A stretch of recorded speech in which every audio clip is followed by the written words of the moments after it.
Hello everybody, my name's Bradley and I'm from Brawler Minis, and today we are going to compare my first ever miniature to a miniature I just painted. I need to come up with a better title. So today we're going to paint some Gut Rippers. These are the first ever models I ever got from Warhammer in the starter kit.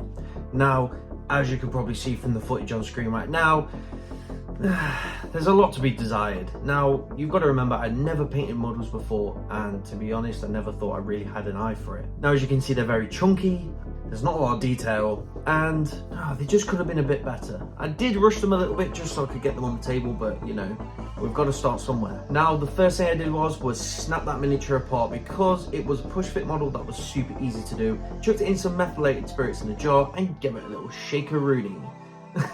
And give it a little shake. What this does is it eases the paint off and allows me to get a soft bristle brush. Try saying that 10 times quick. A soft bristle brush to just easily scrub that paint off. Now, luckily enough for me, I painted it pretty thick, so it came off pretty thick. Then what I did was I sprayed it in Chaos Black by Citadel because that at the moment is what I'm most comfortable with, so that's what I decided to use. And then we began painting. Now, the issue is that there is no Chaos Black paint. This spray here, there is no little pot of paint that matches this. Now, I actually like to use Vallejo blacks. So what I decided to do is I decided to water down one of the black Vallejo paints and paint over the original spray. Now, the reason I did this is so that if I made any mistakes in the painting process, I could easily go back to the priming stage. Now, the hardest thing about painting orcs is figuring out what color, what tones you're going to paint the skin. So I rummaged through all my greens to see what I could find, and I decided on these two here. Just a reminder, this is the first time I've ever recorded myself painting, so bear that in mind in the end result, but I think it looks alright. Now it's time to paint the skin. Now, I don't necessarily have to be super careful, but I'm choosing to, just in case I want to put a light layer of something else somewhere else and I've got green there for some reason. That's not going to work. Now I've gone a dark green first, ready for the lighter green later on in the painting process so that I can add those nice little highlights. Now it's time to paint the robes. So I've chosen this light tan colour. Now I think this is going to contrast really well with the orc's dark skin. So what I'm going to do here is be careful not to put any of that tan colour on top of the green. Make sure it has good coverage and it's nice and smooth. Now it's time to paint the armour.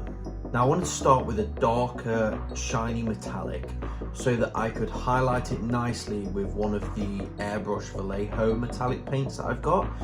So I wanted to start with Lead Belcher, but it wasn't dark enough. So I decided to add some of the original black that we used to base it into the metallic Lead Belcher, which gave us a darker metallic look. So now it's time to paint the wrist straps. So what I'll do is I'll grab a white, mix that with the tan to create this awful coffee colour, and then I'll add that to all the straps. Now I want to keep this super quick, super simple, because I'll be adding a contrast over the top of it later on just to give it a little bit more definition. I just want to make this process as quick as possible, get it over and done with. Now I'm going to add a quick white onto the spear so that I can again add a quick contrast to it later on to make it look like a stick made out of wood.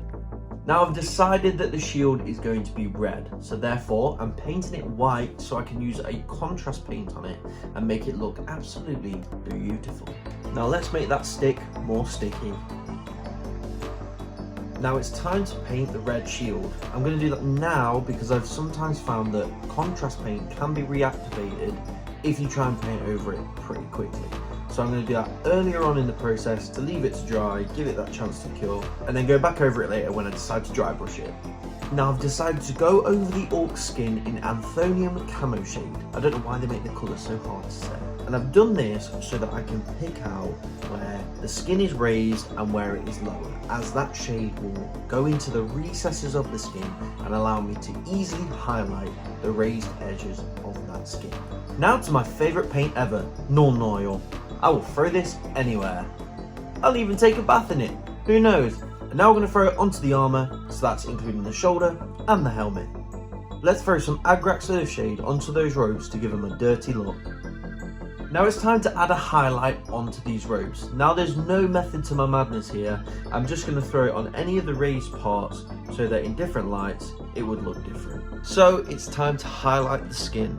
Now the shade paint that we did earlier is going to really help us out here, and what we want to do is we want to turn the paint into a glaze. So add quite a bit of water, and then we're going to glaze that onto the raised edges or raised parts of the orc's body and let them dry. And by doing this, we'll eventually build up a nice gradient of colour, keep adding a brighter colour to it, like the orc flesh that we started with.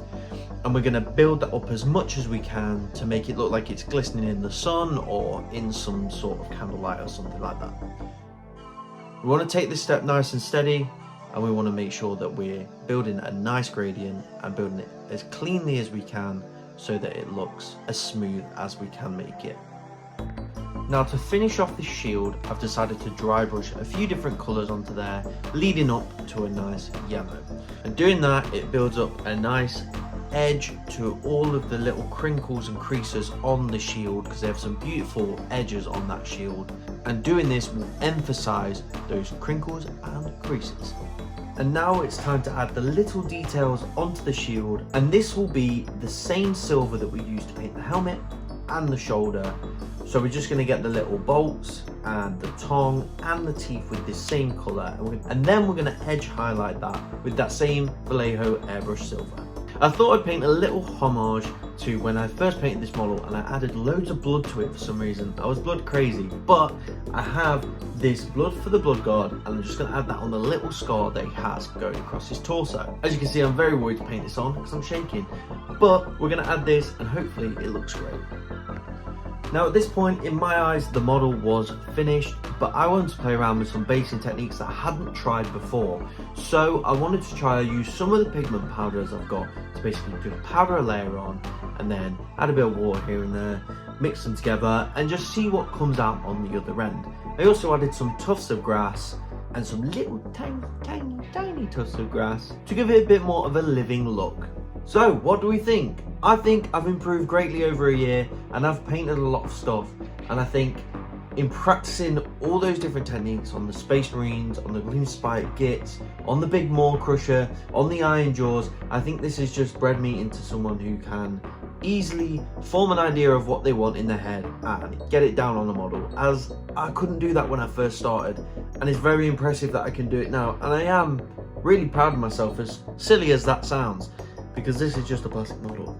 But if we sit them side by side, we can definitely see that one is considerably better than the other. And you know, I'm actually very shocked. I didn't think there'd be this much of a contrast, and there is. And you know what? Well done, Brad. Well done. Now, if you think there's a great difference, or there's anything that I could improve on, make sure you put that down in the comments so I can read through them and see what you guys have to say. And if you did like the video, make sure you subscribe, show me some love, because there could be more videos like this in the future. But from me to you, goodbye, and hope you enjoyed the video.